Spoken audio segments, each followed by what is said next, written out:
So I wanted to do this. Um, I read, I read, I listened to audiobooks. I don't usually listen to audiobooks. This series is basically the only, it's not the only, but pretty much the only audiobooks I listen to.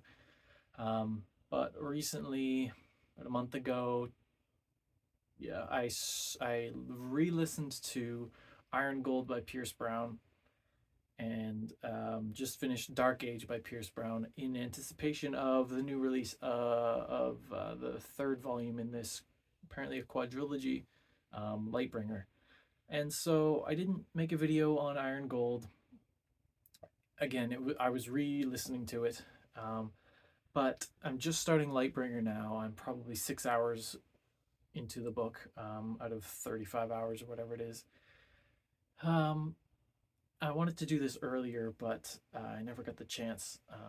So I am a bit into Lightbringer, but I wanted to just talk about my thoughts on Dark Age specifically and Iron Gold a bit, and looking forward into Lightbringer and what I'm expecting, and then even further into Red God, the sort of forthcoming fourth and final novel that wraps up the whole 7-book series.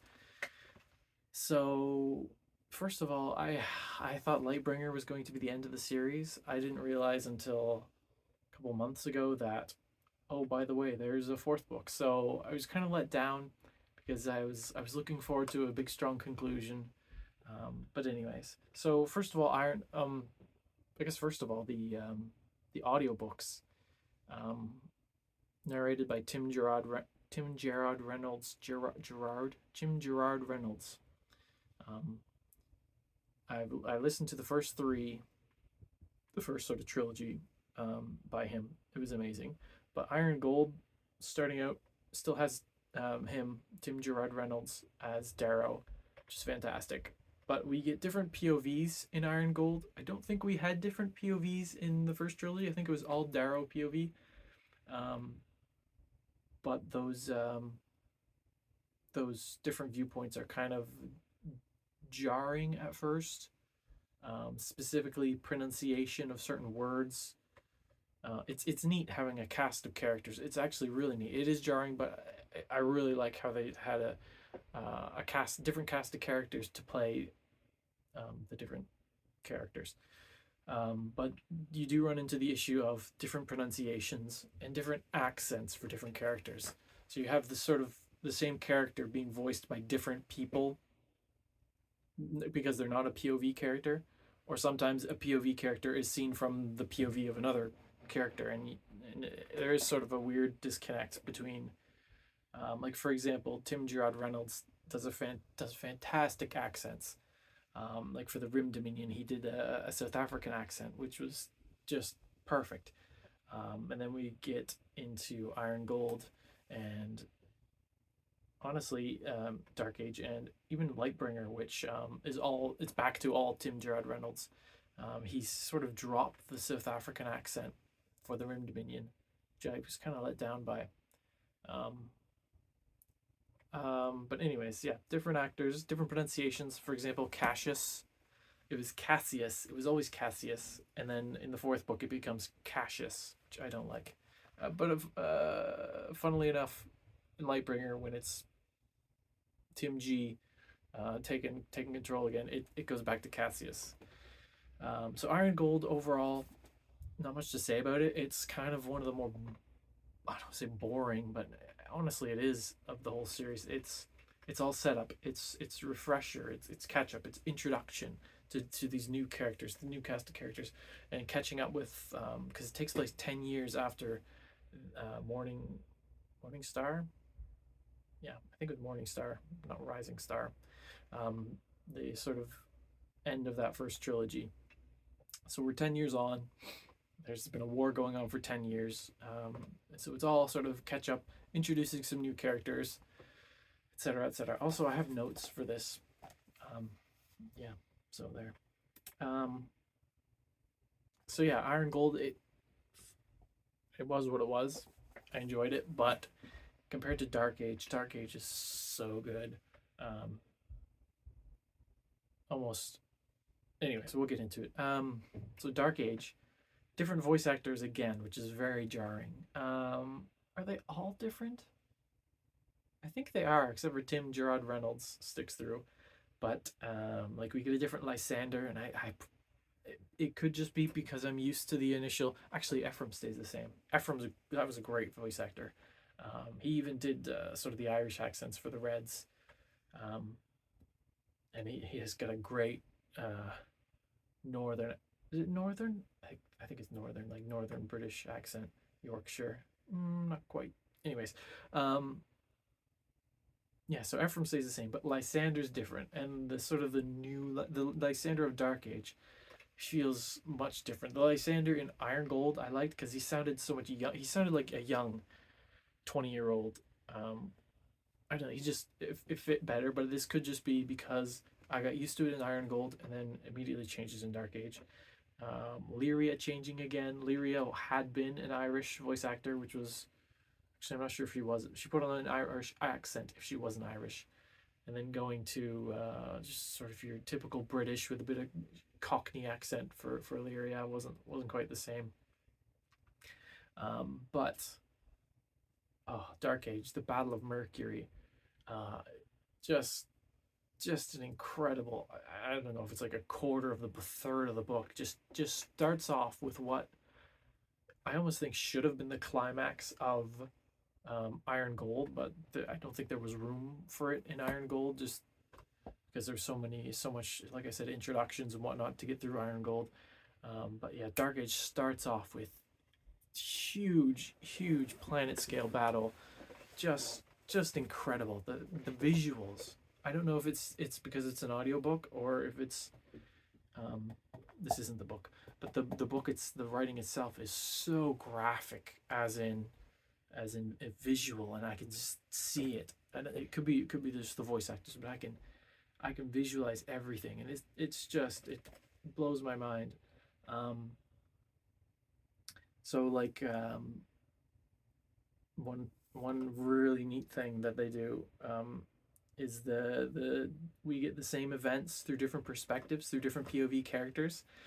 And I don't know if it's the voice, having two different voice actors voice those different scenes, giving you the different perspectives, but just really cements the sort of the mythos of the Reaper. Like the scene in the Ladon with Lysander. Um, him and his Praetorians and Kalimdora, they're trying to get through the desert, and they're like, "Are we gonna make it?" It's like the storms raging, and then they hear the howls, and he knows that the only troops that are allowed to howl are those that are personally accompanied by the Reaper. So like the Reaper's coming, and the fear and the intensity, and then this it's described through Lysander's POV, this huge battle, and with the Reapers just. How did he get so far south this fast? And it's just there's no way he could have made it here, but he's here. How like just the how could the of course he's the Reaper. Of course he made it, but it's just blows Lysander's mind, and then he like cuts the arm off Kalimdora, the Love Knight. Darrow does, the Reaper.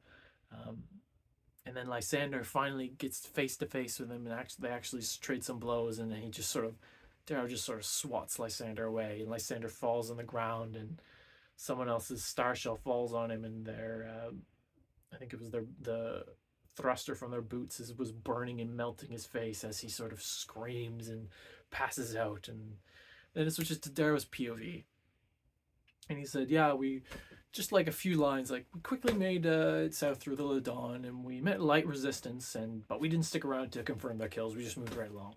It's just like to him that was nothing. To him that was a Tuesday. To Darrow and that's after we just got it from Lysander's POV, where this is just terror and intensity incarnate, and that dichotomy was so well written and voice acted. Um, yeah, the Battle of Mercury.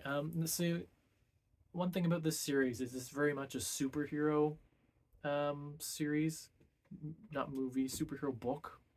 It's not a comic book, but it's all of our characters are epic, grandiose legends, right?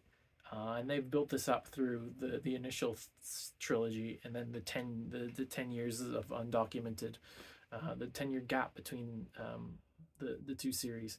So they're all storied veteran, just amazing at what they do. Even Lyria, who is initially our red, our very like low level POV, but she eventually, gets the figment parasite thing into her head and becomes a super ninja or whatever. I don't know.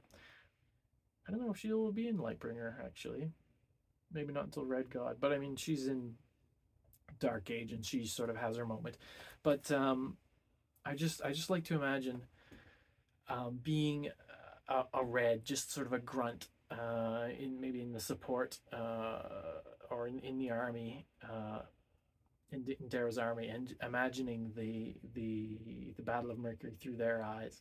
Now I know it's not a real thing. This is a book. This is a narrative fiction, but it speaks to the not verisimilitude. The I don't know. It just speaks to the way the writer writes that the world is so vivid and so alive and so true and real that I just there's this song that I listen to, and I can't help but like the song has nothing to do with. It kind of has a few lines about war, but it's about I'm coming home to you, and that's one of the lines, and I keep thinking about being a red, um, just like visualizing sort of like a music video, not music video, but like visualizing a red soldier he wasn't in the Iron Rain when Darrow initially took Mercury, but he was there in the battle, and it was such a horror. Like 1 million people died in the initial assault on Mercury. But they're victorious. I can picture him sort of waving as along with all these other troops as Darrow and the Pegasus Legion and half the fleet fly back home victorious for their triumph. And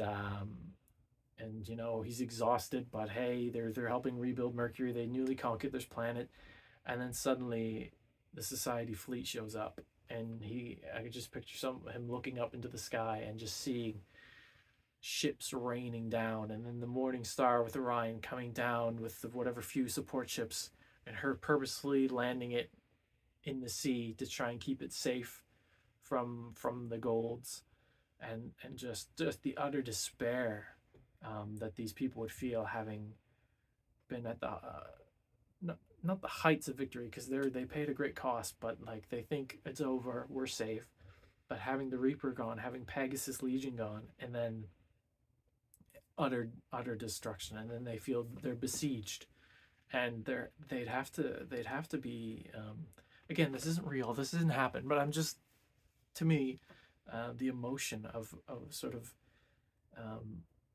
them being so down, and hopeless. And then a shuttle comes in through the blockade, and it's the Reaper. He's come back. He's come back to his lost legion, and just imagine the elation that these people would feel. Like, oh my word, like we thought we were done, but the Reaper came back. He's here. He's gonna save us. Like this. They do worship him as a red god, which we'll get to, but just that joy and elation, and then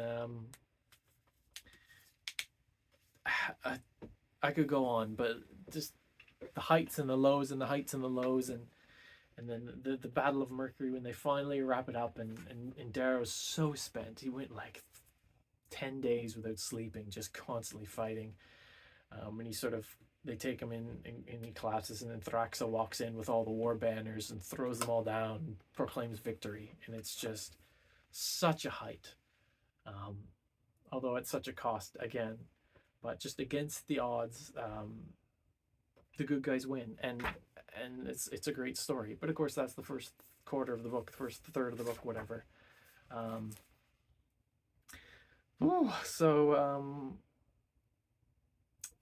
I don't want to get to that yet. Or maybe we do. Let's just get to that's the height. We hit the zenith. Now we're going straight to the nadir. Um, so the Battle of Mercury 2.0, when the gold counter attack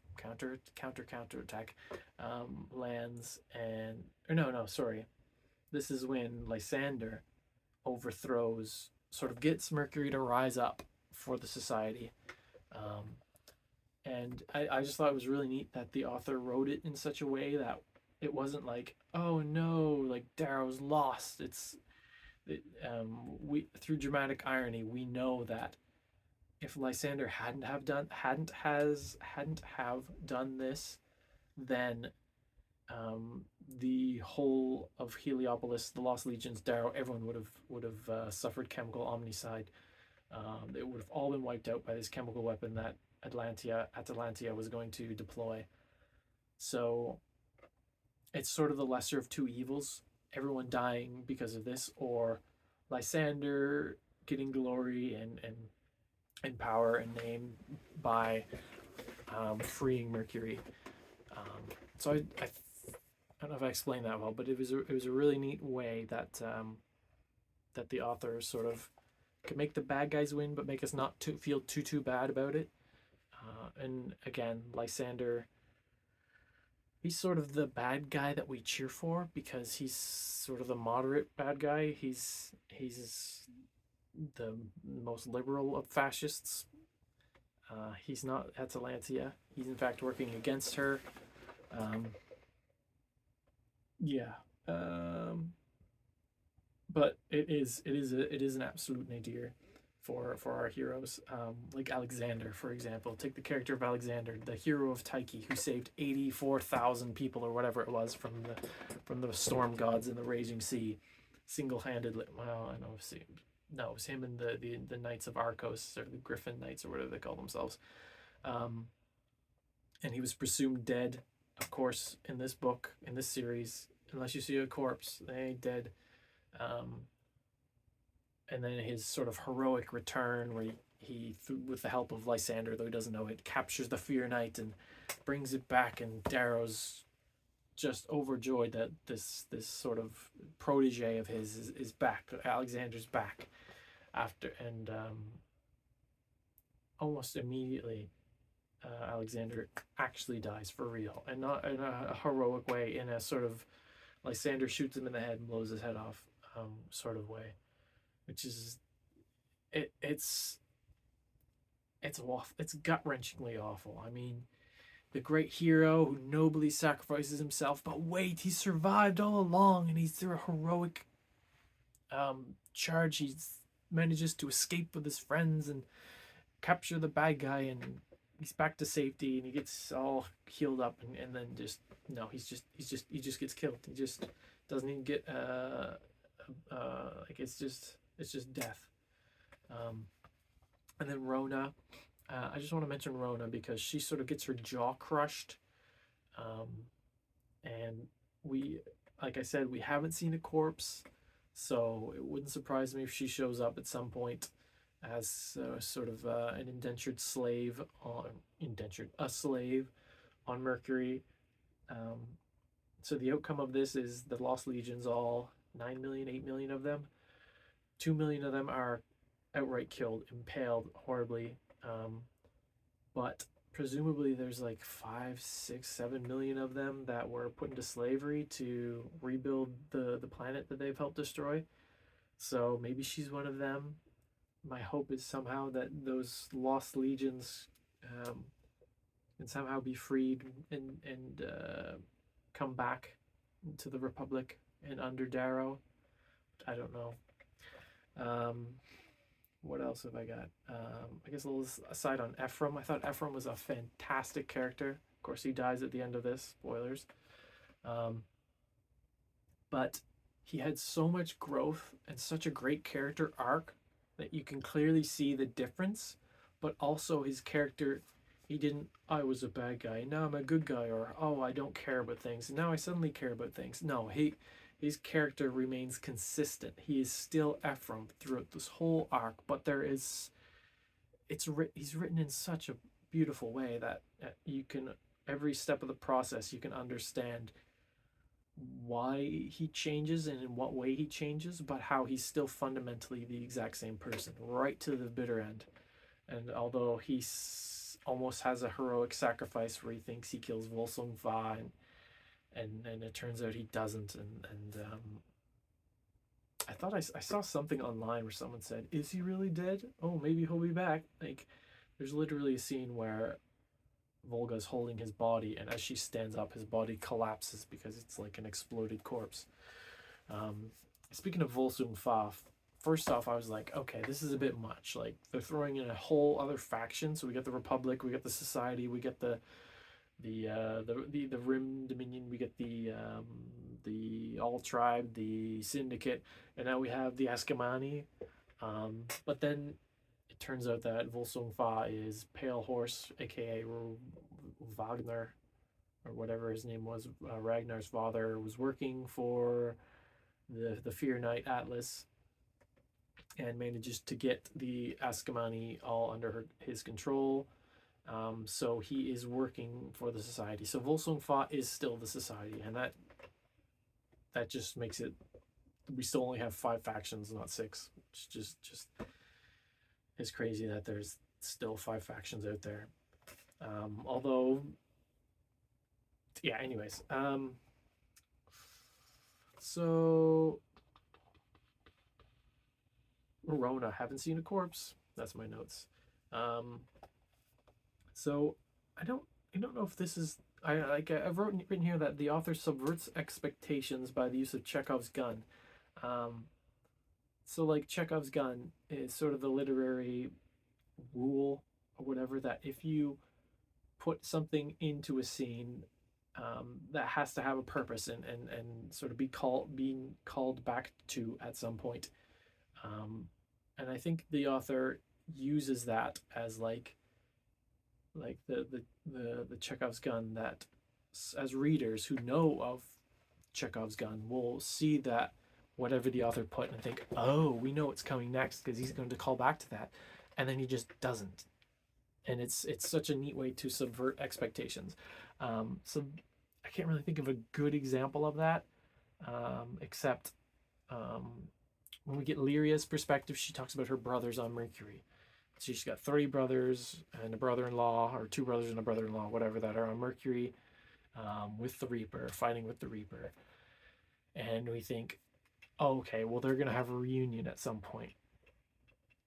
Some miraculous reunion. But we do meet the 3 of them in Darrow's perspective at the very end.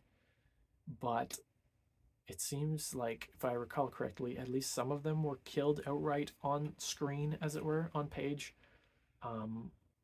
But the sort of the destruction and the loss of Mercury seems like there's no way that there's ever going to be a reunion between Lyria and her brothers. So maybe that's not really, it's not a good example of Chekhov's gun, but it's something I thought of. But I think he does do that, where he plants little things that sort of as readers, as understanders of sort of meta narrative, we sort of, oh, well, this is going to connect to this and this, and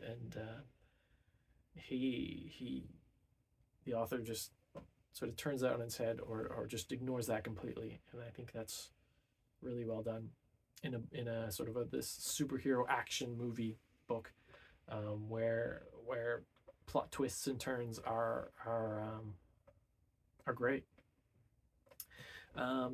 So I guess the last thing about Dark Age is the interesting dichotomy between Ephraim, Pax, and Electra, and Lyria calling on Mars to rise up and defeat the Red Hand, and that's what happens on Mars. The Red Hand, this horrible sort of terrorist organization. It's all of Mars. It's not one particular faction. It's not the military. It's Mars itself rises up and goes to defeat them. Pax. This is sort of Pax's entrance onto the global, the solar scene. People see this amazing maneuver, which I can visualize, of him somehow skimming the ship underneath this torch ship and firing at the right angle and launching the torpedoes and sliding away and it blowing up and them saving the day. And then like everyone just, wow, what an amazing maneuver, who was the pilot? And then they see that it's Pax and they recognize him as that's the son of the Reaper. And it's just another sort of, not brick in the wall of the Reaper's legend, but it's a whole new level of sort of the Reaper's apotheosis. Like it's not just the Reaper; it's also his progeny. Like, look at this kid, half red, half gold, and he's the Reaper's son. I mean, look what he can do. But yeah, we have the dichotomy of the Reds, Mars rising up to defeat the Red Hand, and on Mercury, Lysander and Glarastes and Glarastes' servants, calling on those loyal to the Society on Mercury to rise up against Darrow and the Republic. And that's how sort of they win back Mercury is sort of not a grassroots movement, but a populist uprising. I don't know what you call it, but it's Mercury itself rising up to not shake off its chains, although from a perspective rechain themselves. I don't know, but it was an interesting dichotomy there. So another scene that's just incredible. The absolute nadir of the whole series so far. I mean, the legions are lost. Atalantia's on her way. Her ships are coming. Lysander's taking over the city. Darrow's arm is shattered. His razor's broken. They're waiting to die. Thraxa's there. She's like, I'm gonna go it on my own terms. They're all in, like, you think there's no way. How can they get out of this? And then you remember Cavax telling Virginia, it's the person who came and told us that the Rim is coming. I sent them on to bring Darrow home. Just that sort of one throwaway line, which you maybe if you're really prescient or just clever, you're like, oh, it's Cassius. But of course, if you don't see a corpse, no, you don't see a corpse of Cassius. But I presumed him dead. And this is a whole second book, a whole book later. Just like I said, the absolute nadir. Darrow's on his knees. What can happen? Someone lands behind him. It's Cassius. Hey, I could hear you could use a hand. And it's just like it. All the sort of lights come on, and you realize, and you think, okay, hope is not lost. I mean, there's so much that is lost, but Darrow's not lost, not yet, at least. And just that moment is just so cinematic. You could just, because Darrow himself had given up hope. They'd all given up hope, and it's an absolute hopeless situation. And just having Cassius show up and then getting on the ship and taking whoever he takes with him, and they fly off and manage to escape. And it's just incredible. That's just an incredible scene. Yeah, one of my favorites. Although it's not even bittersweet. It's just mostly bitter, but it's yeah. Whew. So looking forward into Lightbringer. So I am a few chapters into Lightbringer. First of all, the title is obviously a reference to Lysander, Selenius the Lightbringer. Lysander's kind of taken on the title, I guess, of his ancestor. So I think it's going to be a Lysander-focused book. I kind of want Darrow to sort of, he's presumed dead, right? And yet Mars still fights on. Like that's the chapter. I have read the chapter where, or listened to the chapter where Callaway Z-Char, because he's still alive, he manages to escape Mercury and finds Darrow in the ship, and these people haven't had news in 8 months, I think. They're like, has Mars fallen? Has Mars fallen? And Callaway's like, of course Mars hasn't fallen. Mars is never gonna fall. And there's like just the elation.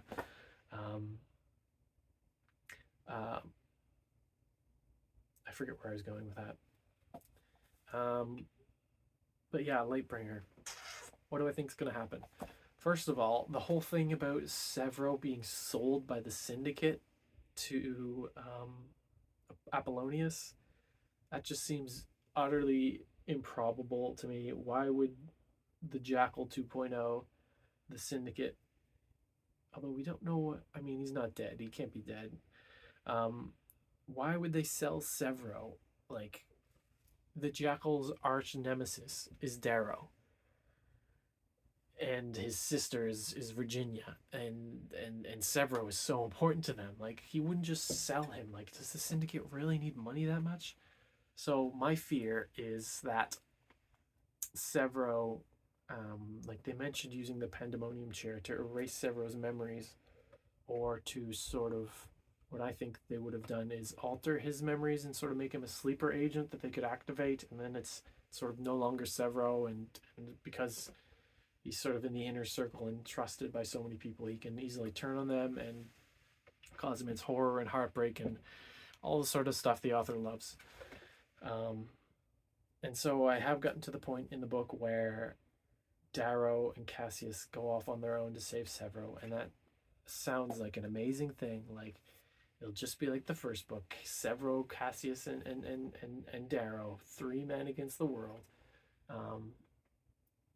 And the whole time I'm like, it's not going to be Severo. It's going to be an empty husk. They just sold his body. He's not there anymore.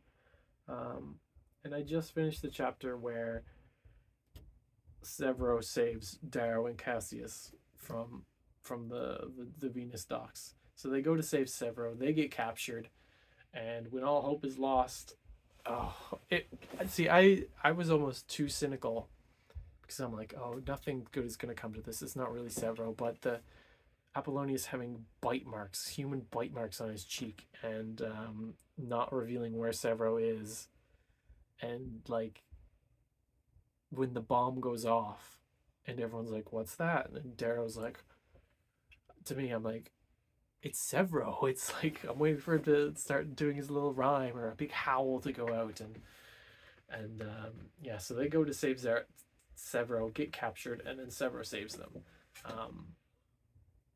That's as far as I've gotten. So I want like a conversation. Like, is this actually? Part of me still like, why would the Syndicate sell Severo unless the author just wanted a way to get him to Venus? But I don't think the author operates like that. Maybe he does. But there's gotta be a reason. And I think it's Severo's like turned or something, or he's, I don't know. I've got bad feelings. Anyways, so yeah, where do I see this going? I don't know. But I can tell you that if not by the end of Lightbringer, then by the end of Red God, I can tell you which characters I think are going to be dead. So first of all, Darrow obviously has to die. Either I can't see him dying. I mean, he is the character of the book. To me, him and Severo, anyone else could die. Him and Severo can't die until the end, and then they have to die. So I'm thinking at the end of Red God, Darrow dies, sort of as the Messiah, as the sacrifice, in a big heroic apotheosis where he gives himself up and in some epic battle and is finally defeated, and then the bad guys think they've won, but then the whole of humanity's like, no, we don't think the Reaper's not dead. I mean, Darrow might be dead, but the Reaper, like the Red God, he's not dead. And then they all rise up and throw off their chains and live happily ever after in a crazy democratic anarchy. Anyways, yeah. So I see Darrow dying, and I think he will die after. I think Virginia, Severo, Victor, they're all gonna die. And of course, just to cause heartache to Darrow before Darrow dies. I could see Cassius living, just because his death wouldn't really mean anything. He's not that important. Him sort of, it's much like the end of Morning Star. Him living, sort of as penance for his actions. I don't know. I could see him living. Pax and Electra, I think they're both going to live. We need a new generation to inherit whatever world's going to be left. Unless Red God's another huge time jump, which would be really interesting. I'd actually quite like that. If something horrible happens at the end of Lightbringer, maybe Darrow dies at the end of Lightbringer, and Red God takes place 10 years on, and we have Pax, sort of the son of the Reaper, as a 20-year-old. But anyways, if there's no time jump, then I'm assuming Pax and Electra are going to live to inherit whatever's left of the world. Virginia, like I said, Virginia, Victros, Severo, they've all sort of played their part, and I don't think they've sort of had a role in this new world. This sort of not interregnum, not interbellum either, just bellum. In this sort of 10-year period of war, and I don't think there's really a place for them in the next war. Darrow said that, not in this book, but in other books, like all he knows is war. When war's over, what use is the Reaper? And I don't think the people need a Reaper when the war's over. I think they need a Red God. Yeah, so Lysander, honestly, see, like political politics wise, I don't know where I'm supposed to land. Like at first it's fascism bad, democracy good, but now getting into the horrors of Iron Gold, it's like, democracy's awful, and sort of Publius Q Caravel's attempted communism was awful, and there's a lot of like anti-democratic sentiments in those books, and that sort of makes Lysander look really good, as we need sort of benevolent philosopher kings as the best form of government. But I don't the only thing I can think of is some sort of a compromise between, which the Republic itself was a compromise between sort of the Reds, the Vox Populi, and the Optimates. So maybe more of a compromise, leaning more towards maybe a reformed society is the outcome, where Lysander is sovereign. But is something going to turn Lysander? Is it maybe going to be Cassius? Pax, somehow is he going to become even more, not mellowed, but more democratic? And that's how I really don't know. I can see Lysander living through this. I can't see Atalantia. She's got to go. Atlas, maybe. Atlas Al Ra, the Fear Knight. He's such an. It seems like such a nice normal guy, but his actions are absolutely dreadful. So I don't know. Oh, the one thing I haven't mentioned is, with the sort of, in Iron Gold, the overthrow of the Senate, Quicksilver takes off, disappears, gone.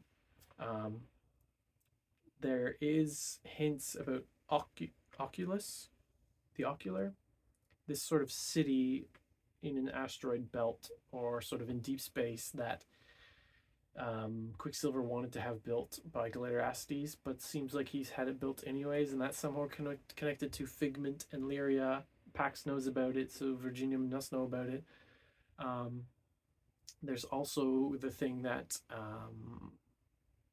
what's his name? Quicksilver had bought up all the Reds' mines and offered them a share of the profits, but then the mines never made any profits, and it was kind of played off as, oh, this is just him being a Silver and sort of cooking the books so that he doesn't have to pay out. But I wonder if it's, part of me thinks that he's going to be our Deus Ex Machina, and that he hasn't made a profit because he's been storing up and maybe building a fleet and storing up helium and technology and war, sort of as a backup plan, because it was him and Fitchner that started the whole Red Rising. So I feel like that's going to be our Deus Ex Machina, and not in a bad way, like Cassius was our Deus Ex Machina at the end of Dark Age. It's not a bad thing if it makes sense in the world, and I feel like there's been enough sort of hints dropped about Quicksilver, who has disappeared totally. He hasn't been at all involved in Dark Age. And it could be he just sort of fled, but like I said, he founded the Red Rising with Fitchner, so I feel like he's got some sort of automated war machine cooking to sort of come and save the day. So I think that's going to happen at some point. Maybe in this book. Um, I don't know. Lightbringer, I mean, by this book. We have only two perspectives, Darrow and Lysander, so far.